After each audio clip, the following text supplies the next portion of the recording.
Hello, আসসালামু আলাইকুম সবাইকে। সবাই কেমন আছেন? আমরা তো আলহামদুলিল্লাহ ভালো আছি। আপনারাও নিশ্চয়ই ভালো আছেন। আজকে রান্না করতে করতে একটু দুপুর হয়ে গেল। আমার ছোট মেয়ে রায়নাকে স্কুল থেকে আনলাম, ওর পরীক্ষা ছিল। তারপর ভাবলাম যে রান্না বান্না করবো। তো রান্না অলরেডি শুরু হয়ে গেছে, আপনাদেরকে দেখায় আসেন। আমি আলু ভাজি বসিয়েছি। এই রেসিপিটা আমার দেওয়ার খুব ইচ্ছা ছিল। এটা আমাদের উত্তরবঙ্গের খুব হিট একটা রেসিপি। সেটা হচ্ছে আলুটাকে কেটে নেবেন, কেটে নিয়ে পানি ঝরাই নেবেন। গরম তেলে শুধুমাত্র গুঁড়ামরিচ, লবণ আর হলুদ আর হওয়ার আগ দিয়ে 2টা কাঁচামরিচ ফেলাই দেবেন। এই একদম মানে ফুল হিটে করতে হবে। তো একেবারে মচমচা এত সুন্দর হয় আর এত মজা খেতে। এটা পোলাওয়ের সাথে ভাতের সাথে খুবই টেস্টি।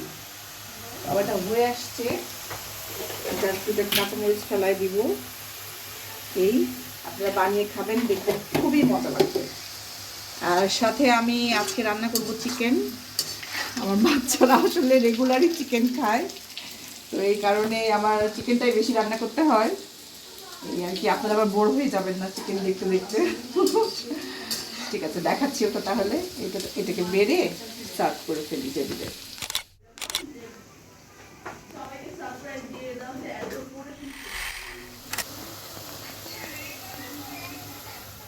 রান্নাটা শুরু করে দিয়েছি। এই যে কড়াইয়ের মধ্যে গরম তেল, তার মধ্যে পেঁয়াজ ভাজছি। আজকে আমি সব কাটা মশলাপাতি দিয়ে মুরগিটা রান্না করব। আদা, রসুন এখানে আমি আস্ত কেটে রেখেছি।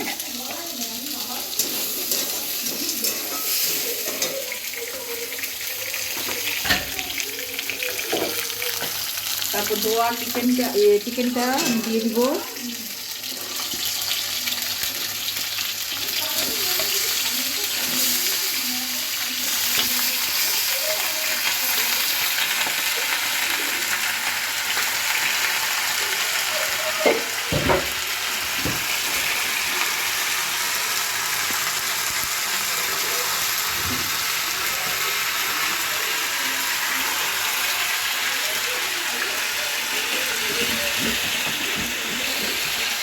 ভাজা জিরার গুঁড়া,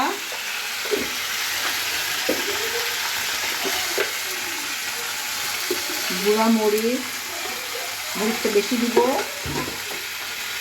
আমরা একটু ঝাল বেশি খাই।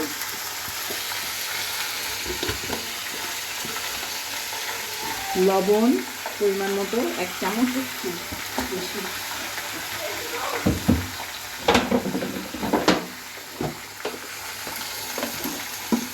হলুদ,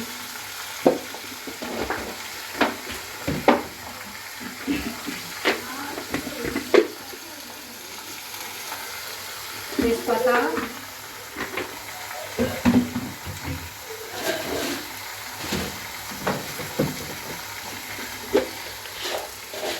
গরম মশলা মিক্স,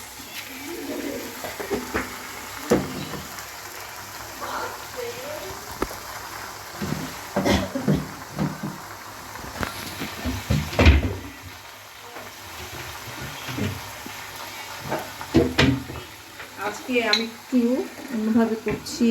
আজকে আমি একটু 5 ফোড়ন যেটা আছে, আস্ত 5 ফোড়ন, সেটা দিয়ে দিব। এটা দিলে চিকেনের মধ্যে একটা দারুণ ফ্লেভার আসে।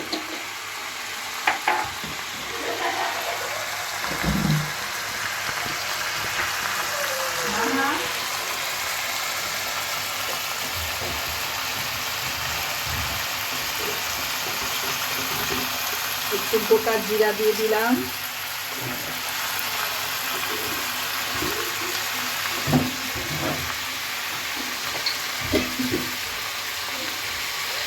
একটু ধনিয়া,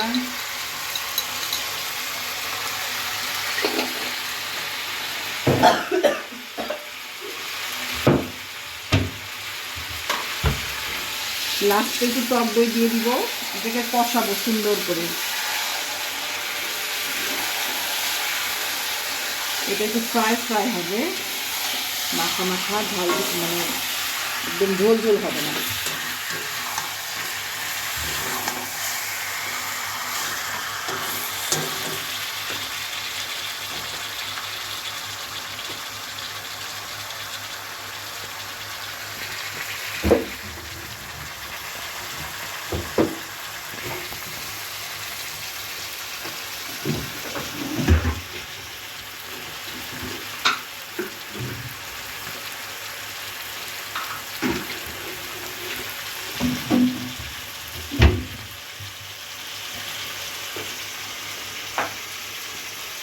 গোটা শুকনো মরিচ দিয়ে দিলাম।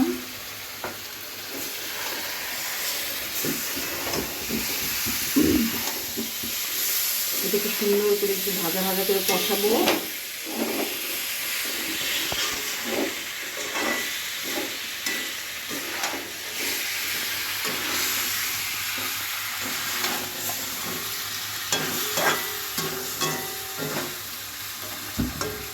কষানো হয়ে গেছে, এটাকে এখন পানি দিব।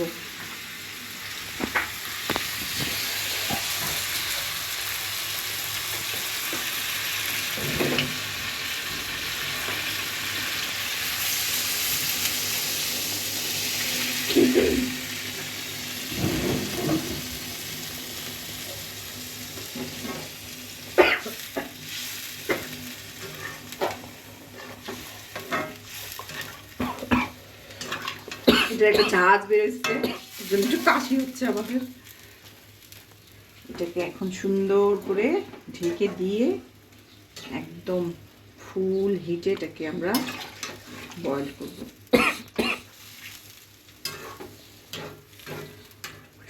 সব কিছু এটা গোটা গোটা গিয়েছে, যত মশলাপাতি আছে সব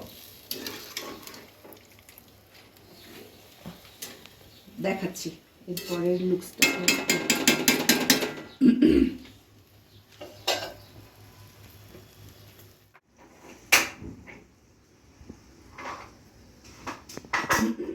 আমি বেগুনটা মাখিয়ে রেখেছি ম্যারিনেট করে। একটা বেগুন আছে এখানে, আর আমি মাটির কাঁসার মধ্যে সবসময় বেগুনটা মাখাই, আমার মনে হয় যে এইখানেই সবচেয়ে ভালো হয়। তো যে তেলটা গরম করতে দিয়েছি, আমি সরিষার তেল দিয়ে ভাজবো, সরিষার তেল দিয়েছি। বেগুনটা এখন ছেড়ে দিচ্ছি। বেগুনের মধ্যে লবণ, গুঁড়ামরিচ আর হলুদ আছে, বেশি কিছু নাই। কিন্তু এটাই খুব মজা লাগে, গরম গরম গরম ভাতের সাথে খুব টেস্ট হয়।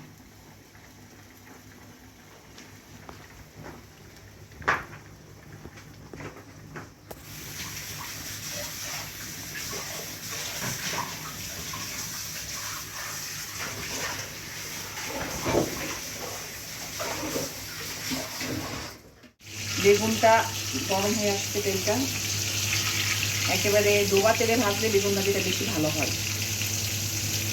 আমার এক ছোট ভাই আর আমার এক কী বলবো ভিউয়ার গরুর মাংস দিয়ে আলু পটলের ঝোল দেখতে চেয়েছে, তা আমি এর মধ্যে বানিয়ে এটা পোস্ট করবো। এই আর কি নতুন রেসিপি যাবে। আসেন মুরগিটা দেখাই। মুরগিটার বলক চলে আসছে, এটাকে এখন নেড়ে দিব। এইভাবে রান্না করে দেখবেন, খুবই মজা হয় মুরগি। মুরগি আসলে অনেকভাবে রান্না করা যায়, যারা যেভাবে খেতে পছন্দ করে।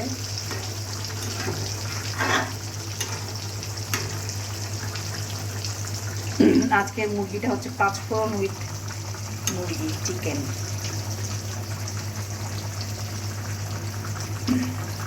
এটা অবশ্য বিশেষ করে আপনার পরোটা নানের সাথে খুব ভালো লাগে, রুটির সাথে, খুব ভাতের সাথেও ভালো লাগবে, কিন্তু ওগুলোর সাথে বেশি মজা লাগে। ফ্লেভারটা খুব সুন্দর আসে। ঢেকে দেয় আরেকটু হোক, বেগুনটা উল্টাই দিই।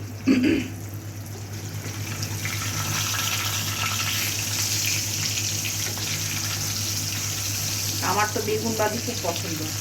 বেগুন ভাজি রুটির সাথে ভালো লাগে আমার, আর ভাতের সাথেও ভালো লাগে।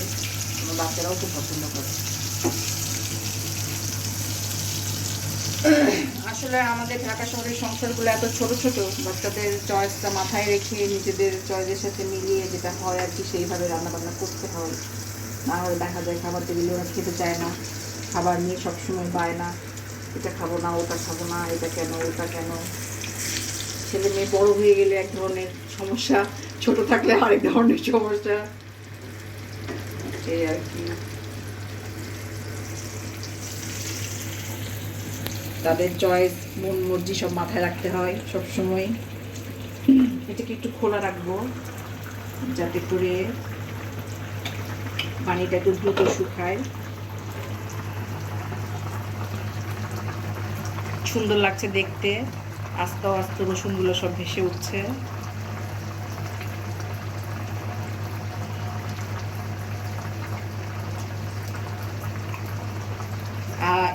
আরেকটু পানি শুকায় গেলে এটার মধ্যে আমি টক দই অ্যাড করব। এটা টেস্টটা আরও একেবারে মজা আসবে হবে। ঠিক আছে, তো একটু পরে আপনাদেরকে আবার দেখা। আমার বেগুন হয়ে গিয়েছে, বেগুনের ফাইনাল লুক। এটাকে উঠিয়ে ফেলবো, লাল লাল করে ব্রাউন ব্রাউন করে ভেজে ফেলেছি।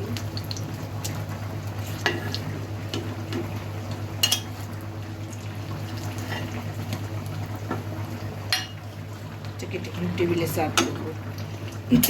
মুরগিটা ওইদিকে হচ্ছে,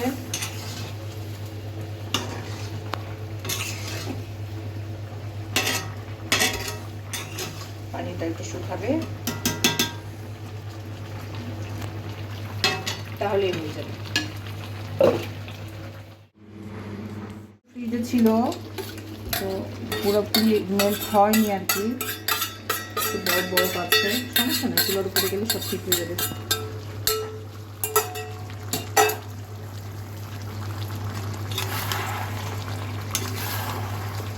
এটাকে এখন নাড়বো, নেড়ে পুরা মিলাই ফেলবো টকটার সাথে।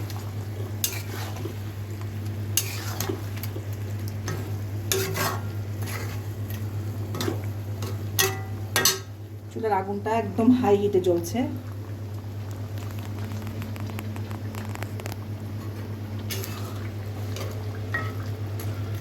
জাস্ট এটা গলে গিয়ে মাখা মাখা হলে তেলের উপরে উঠলেই রান্নাটা শেষ, আমাদের খাবারের জন্য পারফেক্ট হয়ে যাবে। আর এখানে ডাল রান্না করেছি, আমার ডাল খুব মজা হয়, একদিন ডালের রেসিপিটাও দিব। তো এই তো রান্না হয়ে গেলে আপনাদেরকে টেবিলে দেখাচ্ছি। আমাদের রান্না বান্না সব কমপ্লিট। আজকে দুপুরের খাবার দাবার মসুরের ডাল, 5 ফোড়ন উইথ চিকেন, আলু ভাজি, কুরকুরে আর বেগুন ভাজি, সাদা ভাত। আমরা এখন সবাই মিলে এনজয় করব। আপনারা খাবার দাবার খান, ইনশাল্লাহ আবার সন্ধ্যায় দেখা হবে। এখন বাজে 5:45। আমরা সবাই চা খেতে বসছি। আমি এক মুখ চা নিয়ে বসে গেছি, সাথে বিস্কিট, সাথে বর্ষণের বাবা। বাচ্চাদেরকে ডাকছি, ওরা এখনো আসতেছে না। তো এই চা খেতে খেতে আপনাদের সাথে একটু গল্প করব, এই আর কি। তো বাচ্চারা আসুক, তারপর দেখাচ্ছি। বর্ষণ মিষ্টি নিয়ে আসলো এক্ষুনি, মিষ্টি বেড়ে দিলাম।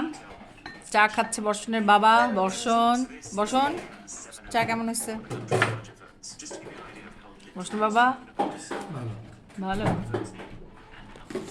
আমাদের আর ভালো, সুগার ফ্রি। তোমাদেরকে মিষ্টি দিব বেড়ে? দাও,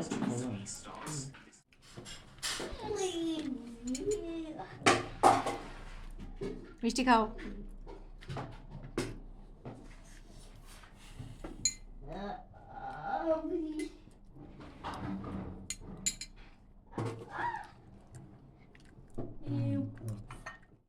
To describe your siblings. Imagine getting a warning for চা খাই। attempting to type a slang word.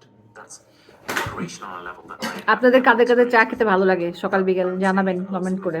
autocorrect. আমার তো খুব ভালো লাগে, সকালবেলা উঠে চা না খেলে Going in and out of দিনই শুরু হয় না ঠিকঠাক মতো। আবার সন্ধ্যাতেও তাই, চা খাইতেই হবে। know these phones even exist. চা খোল বলতে পারেন। তো চা খাওয়া শেষ, এখন আপনাদের কাছ থেকে বিদায় নেওয়ার পালা। আজকের মতো ব্লগটা এখানেই শেষ করছি। আমাদের সাথে থাকবেন, দোয়া রাখবেন, আপনাদের ভালোবাসা দিবেন, সবাই সাবস্ক্রাইব করবেন, ফলো দিবেন, লাইক দিবেন, কমেন্ট করবেন। আশা করি সবাই সাথে থাকবেন, পাশে থাকবেন। ওকে, গুড নাইট, বাই। যে যেখানে থাকবেন ভালো থাকবেন, সুস্থ থাকবেন, বাই।